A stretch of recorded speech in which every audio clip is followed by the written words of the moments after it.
Hi everyone and welcome back to my channel. So in today's video I'm going to share with you all this reverse sari mermaid style sari draping tutorial, which somehow apparently resembles to a sarong or a gown style sari drape as well. I hope you all will enjoy today's video, and if you people do, don't forget to give this video a big fat thumbs up. Also don't forget to subscribe. Let's just get started. So I'm starting off with a basic drape, that is what we normally do, that is we wrap around our sari all around our body or all around our inner skirt that we wear, or what we call it petticoat as in more general terms.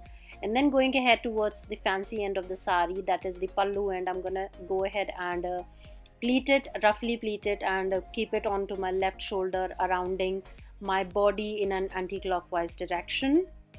Coming a little bit closer, I'm gonna find the edge of the pallu end and I'm gonna tuck it in to my inner skirt, just to make sure that it gives me a more leaner look. Then taking the outer rim of the sari, I'm just gonna start off by pleating it, as you people can probably see me doing over here, and which is my apparent like usual habit. So here you can see me, I'm just grabbing all the pleats from where I want them to be tucked into and tucking them into right underneath my navel. Now it's the funny or the tricky part of this sari draping tutorial. I'm just gonna go ahead and frame the pleats of the sari first, or the pallu first, and as you guys can see me, it's not any issue at this point of time, as you can see, as you people can see.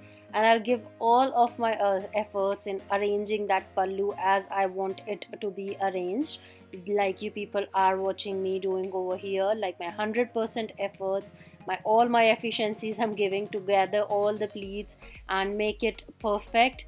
But what you people don't know is that all these efforts are going to go in vain, because I priorly didn't practice this style, and I made a mistake while doing so. So here I am pleating them once again without rotating them around my body in an anti-clockwise direction.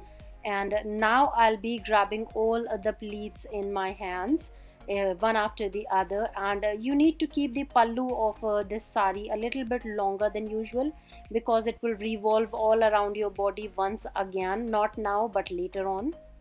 So you can see me, I'm just gathering all the pleats of the sari as efficiently as I possibly could, and I always have to keep on leaving them and recollecting them.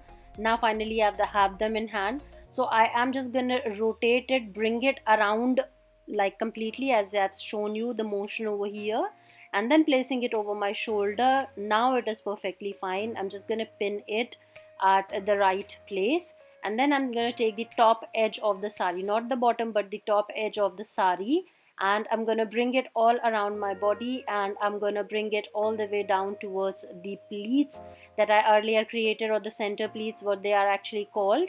And I am going to pin this pallu underneath the pleats, and I'm going to use a brooch for doing so. You can use a normal safety pin as well, but I just love how decorative it feels when I apply a brooch over there.